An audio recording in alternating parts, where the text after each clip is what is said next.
Hey everyone, welcome to Dweeb Culture, Dweeb Reviews, Star Wars The Bad Batch, Episode 5, Rampage. I'm Mitch, I'm joined today by Cole. Hey Cole. What's up? How's it going? Uh, so it's just the two of us today. Michael wasn't able to make this episode. He's just off on a trip with his brother right now, but we both just watched today even Rampage, the fifth episode of Star Wars The Bad Batch. I have some talking points I'd like to get into, but to do a brief recap so that the viewers are here with us. In this episode, it picks up presumably very shortly after episode 4. In episode 4, we just dealt with the run-in with the bounty hunter known as Fennec Shand, who we're going to talk about again because she comes up again in this episode. Indeed. During the I guess the Bad Batch is their kind of group name, right? Clone Force hmm 99. During Clone Force 99's attempt to resupply, they had run in with her. They barely escaped, not having acquired the repairs nor supplies that they needed yet. And now it would seem that that supply mission has been completed somewhere off screen, and Yeah. we're We have actually, food somehow. yeah, and we're actually now trying to follow up on any sort of intel collection for who this bounty hunter is that's chasing them. So the episode starts off, they land on this planet, and they're immediately trying to seek out a former Jedi informant known as Sid. And they have kind of like a brief hmm little back and forth as they make contact with an unknown Trandoshan, where apparently none of the Bad Batch could tell that the person they were talking to was in fact the person they were looking for, except for Omega, who offers that hmm childlike insight, which comes kind of into play several times through this episode, where you're kind of getting the impression, oh, I guess Omega's role is she's smarter than five adults. Okay, cool. Yeah. And Wh- Which what's her name points out. yes, I think which I think which it's a Sid her. points Yeah. out. So we're introduced to kind of this heavy set female, I think presumably Trandoshan, like Bosk hmm character, The bounty who hunter. essentially becomes kind of the broker here on intel regarding Fennec Shand. They're specifically looking in for who is this person that's following us? Are they dangerous? And hmm she's going to hold out until they complete some mercenary work from her, a rescue, she calls it. Yeah. And And Hunter's secretly looking for why just Omega. yes, yeah, hmm that too. So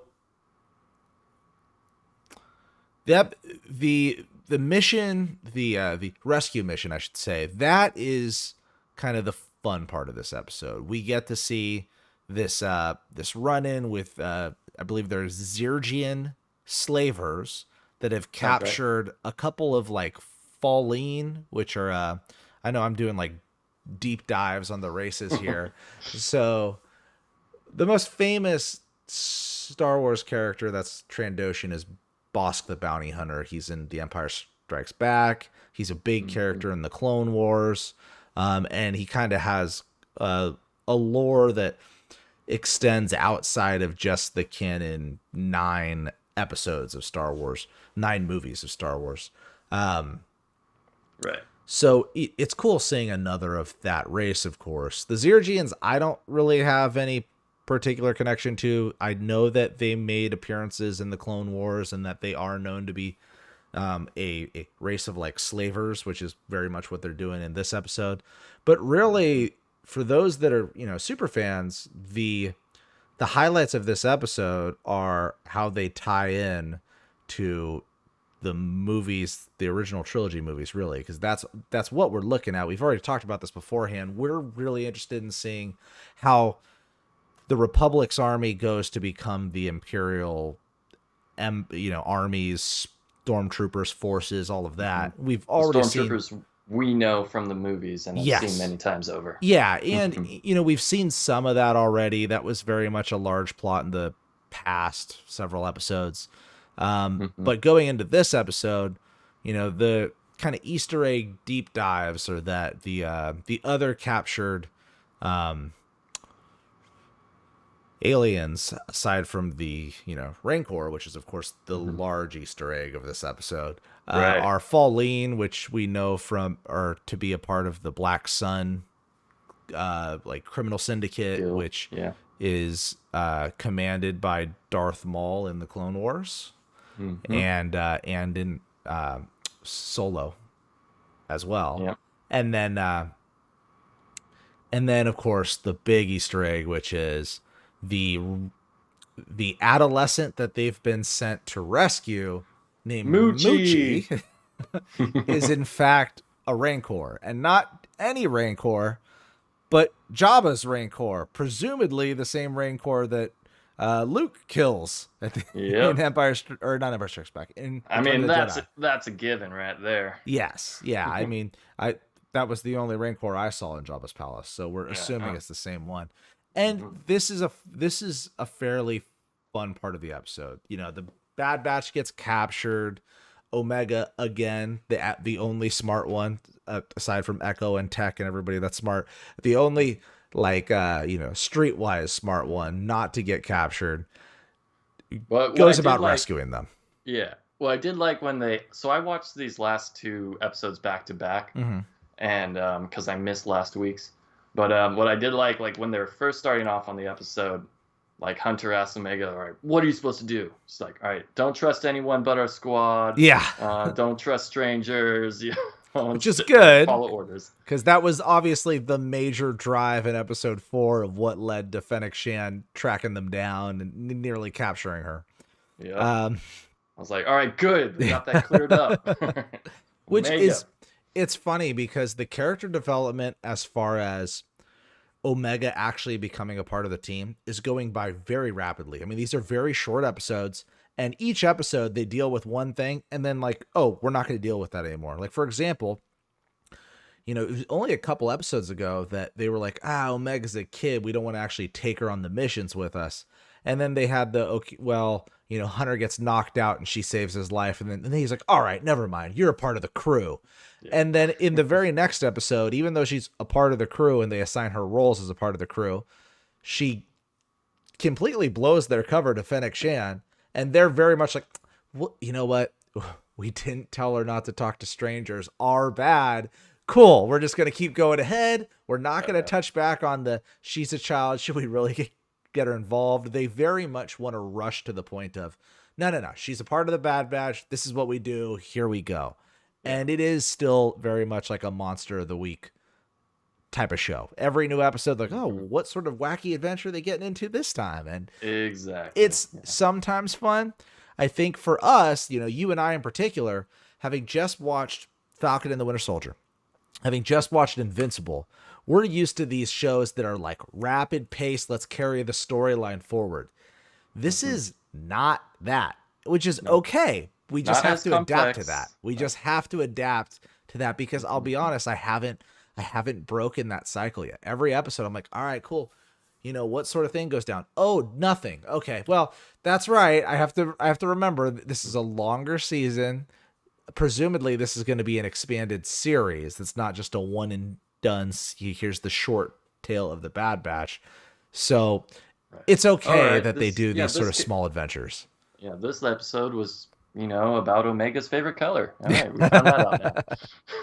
Yeah, but right. It's gonna always be that type of thing.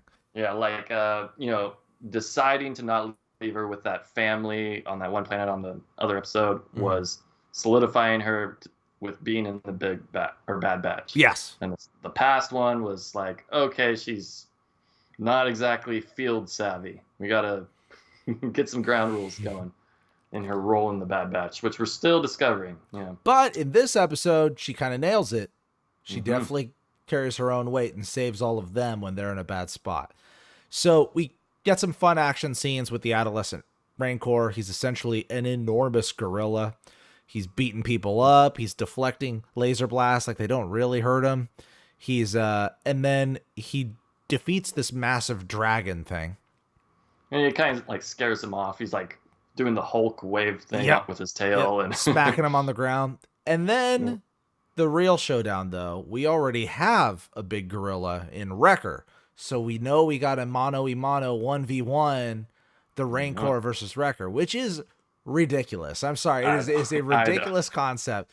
The Rancor is like a kaiju-sized monster in Return of the Jedi, right? Luke's looking up at it like, oh my God. And it's like one of the scenes from an old Godzilla film, like Godzilla, right? As he's running over. Yeah. And, you know, I get it. Yeah, I get it. It's an adolescent one. But Wrecker, I don't think they've really put an upper limit on how strong is this guy?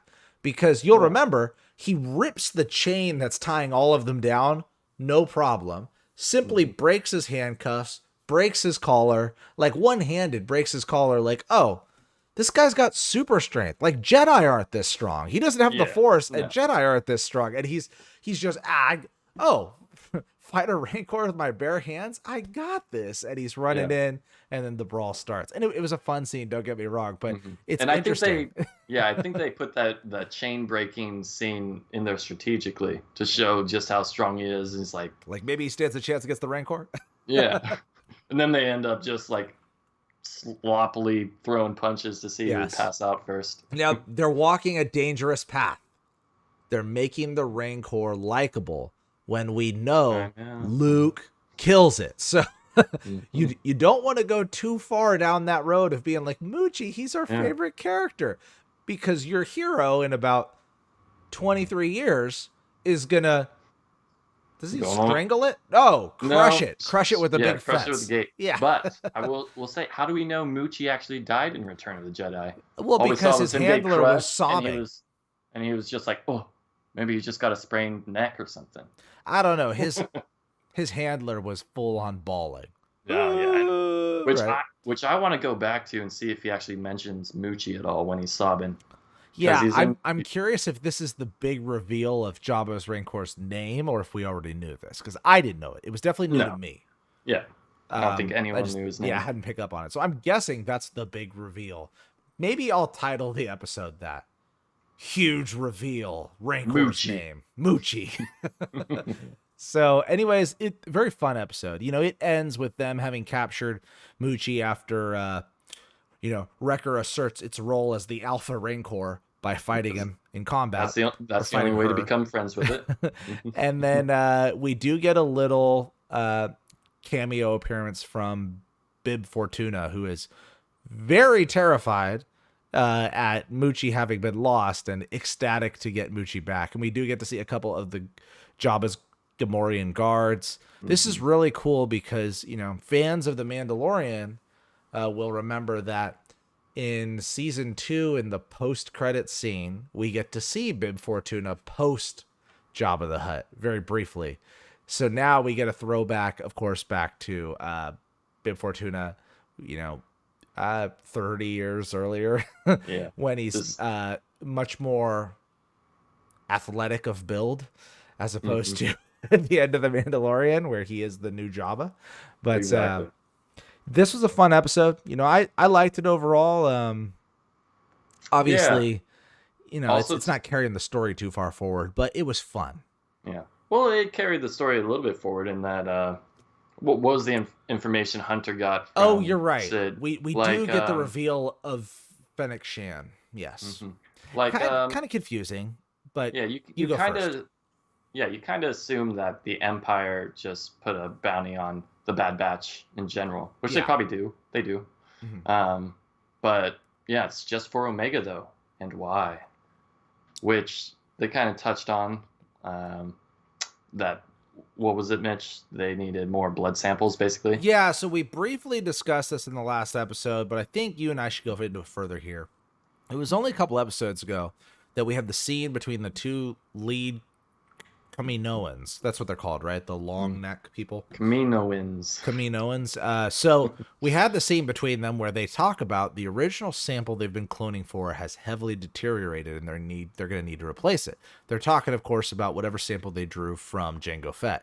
Jango Fett being a headless corpse after Mace Windu got to him.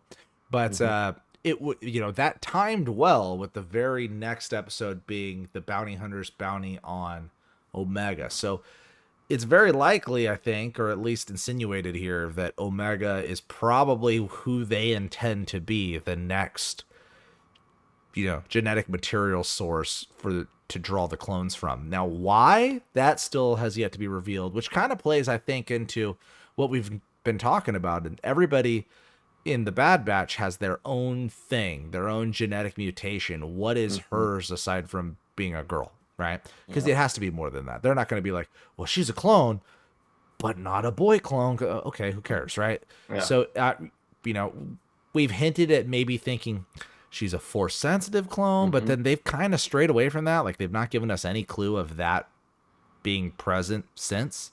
I don't know. That's still my theory, though, on Omega. She's going to show some Force abilities. Maybe, man. I don't know.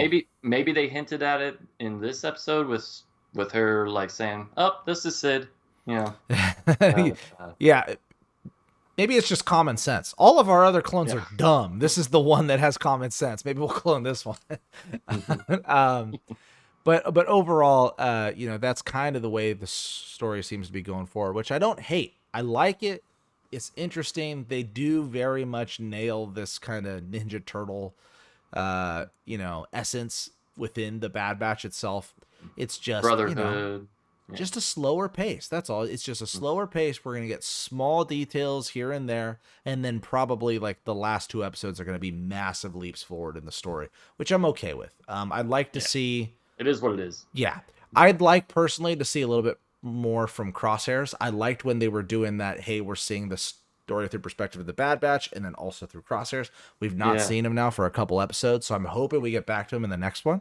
But, I would give this episode a high 7s, low 8s out of 10 as far as my review of it. I enjoyed it. It was fun. It wasn't outstanding, but it was definitely interesting enough to keep me laughing and keep me engaged throughout it.